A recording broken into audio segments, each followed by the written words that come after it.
क्या एक पत्नी अपने पति की मोबाइल लोकेशन और कॉल रिकॉर्ड कोर्ट से मांग सकती है?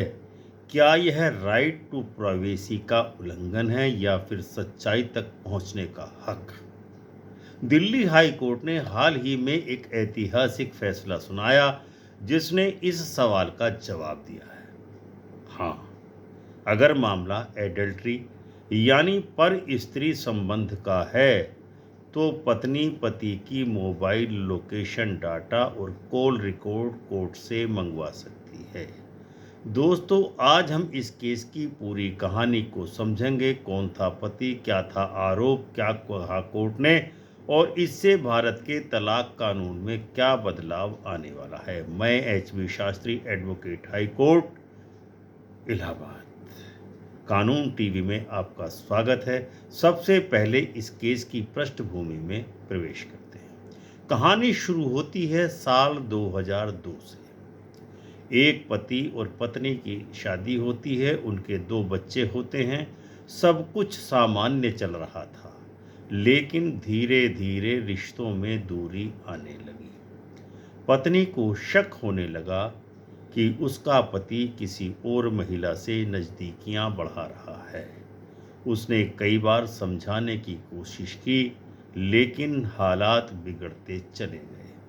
अंततः पत्नी ने हिंदू मैरिज एक्ट 1955 की धारा 13(1) विदिन ब्रैकेट रोमन I(1) यानी एडल्ट्री और सेक्शन 13 ब्रैकेट में 1 ब्रैकेट बंद और नए ब्रैकेट में रोमन 1A क्रुअल्टी के तहत तलाक का मुकदमा दायर किया। पत्नी ने कोर्ट से कहा, मेरे पति का एक औरत के साथ इलिसिट रिलेशनशिप है। वे एक साथ कई बार होटल्स में और गेस्ट हाउस में ठहरे हैं।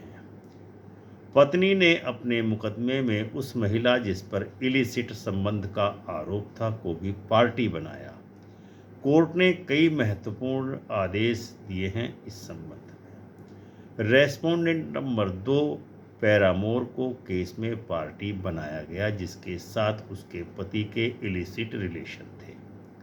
नंबर 2, पति के मोबाइल कॉल डिटेल रिकॉर्ड यानी CDRs और टावर लोकेशन डाटा पेश करने का आदेश दिया गया।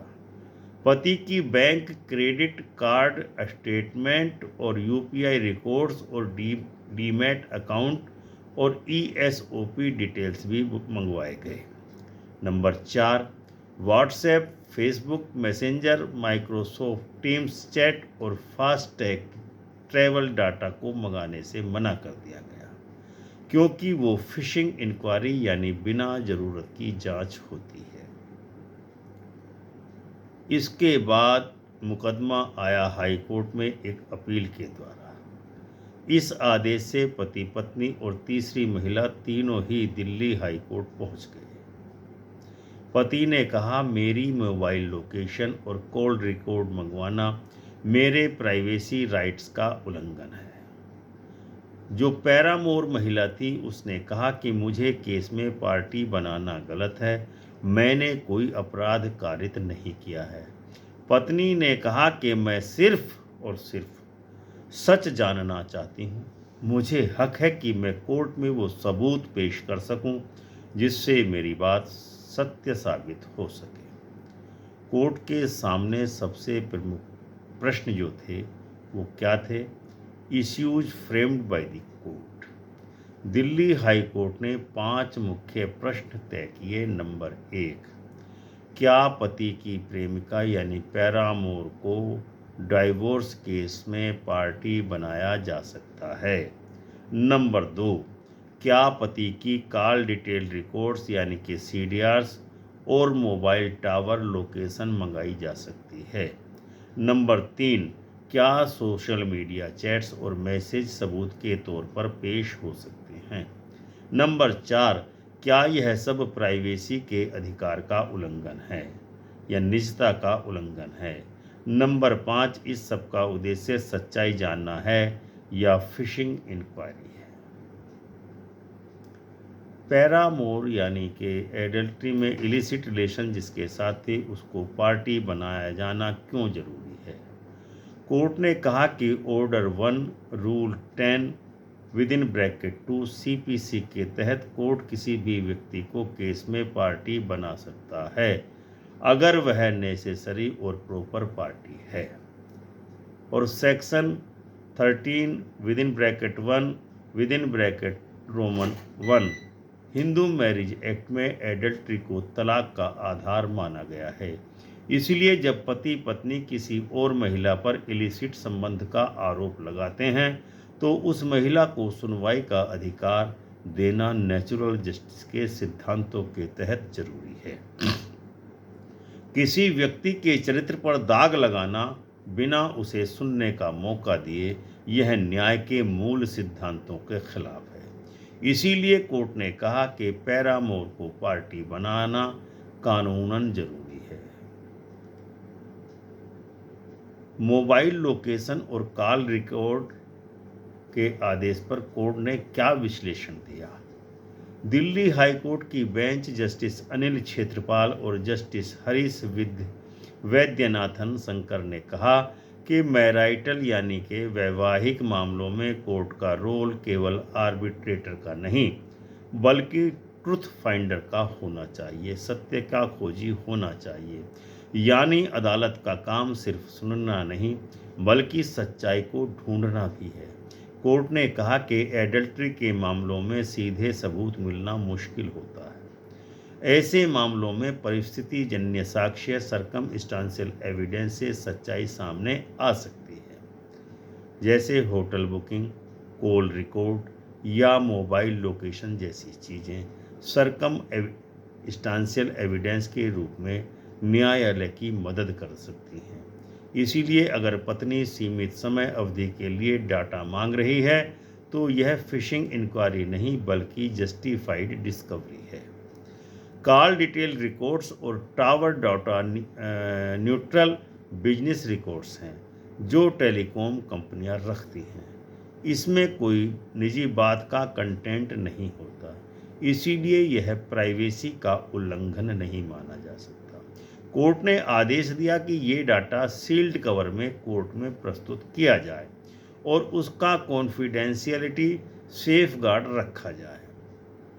वित्तीय रिकॉर्ड और होटल रजिस्टर के संबंध में फैसला न्यायालय ने क्या दिया? कोर्ट ने कहा कि ऑर्डर 11 रूल 14 सीपीसी के तहत अगर कोई व्यक्ति दस्तावेज मंगवाना चाहता है तो उसे यह दिखाना होगा कि वह दस्तावेज सीधे विवाद से जुड़ा है।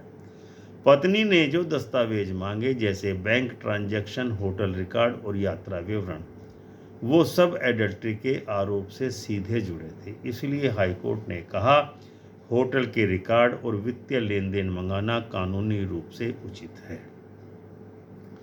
यानी कि होटल का रिकॉर्ड और वित्तीय लेन देन मंगाया जा सकता है, परंतु व्हाट्सएप, फेसबुक या निजी चैट्स मंगवाना अनुचित और स्पेकुलेटिव है। इससे अनावश्यक दखलंदाजी होगी पति के निजता के अंदर। पत्नी अपने पति के निजी चैट्स नहीं मांग सकती, पर वो यह जानने का अधिकार रखती है कि पति के साथ कब और कहाँ था, किसके साथ था।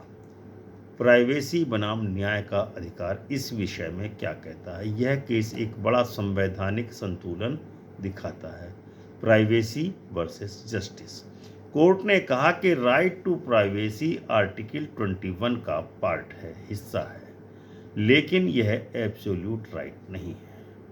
जहां न्याय की आवश्यकता हो वहां सीमित दायरे में गोपनीयता का अतिक्रमण किया जा सकता है।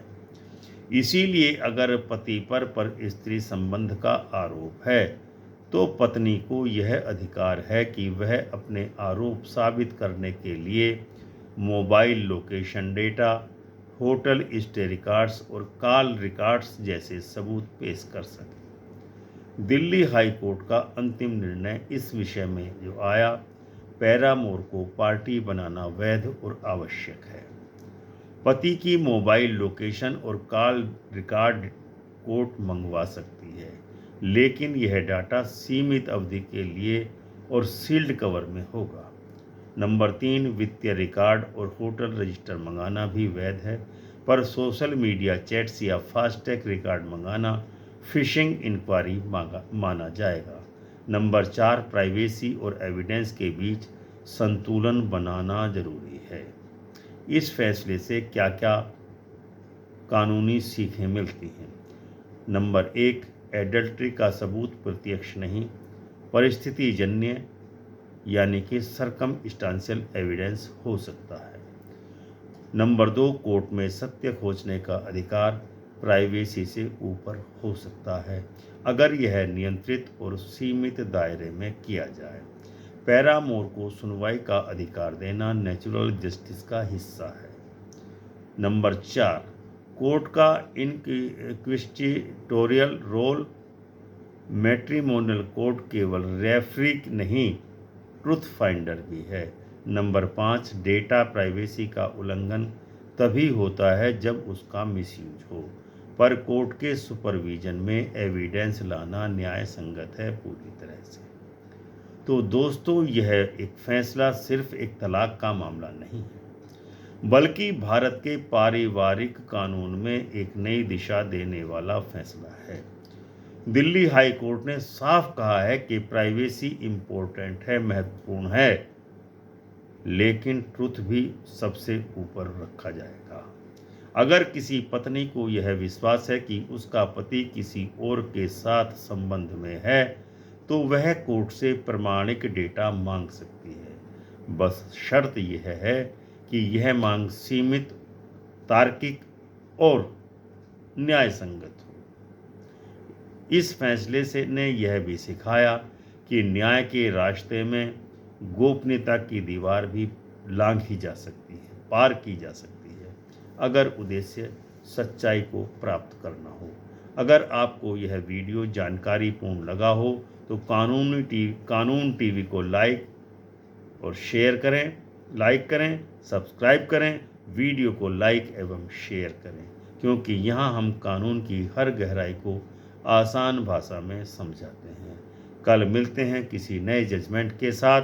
तब तक के लिए जय हिंद, जय भारत, जय संविधान।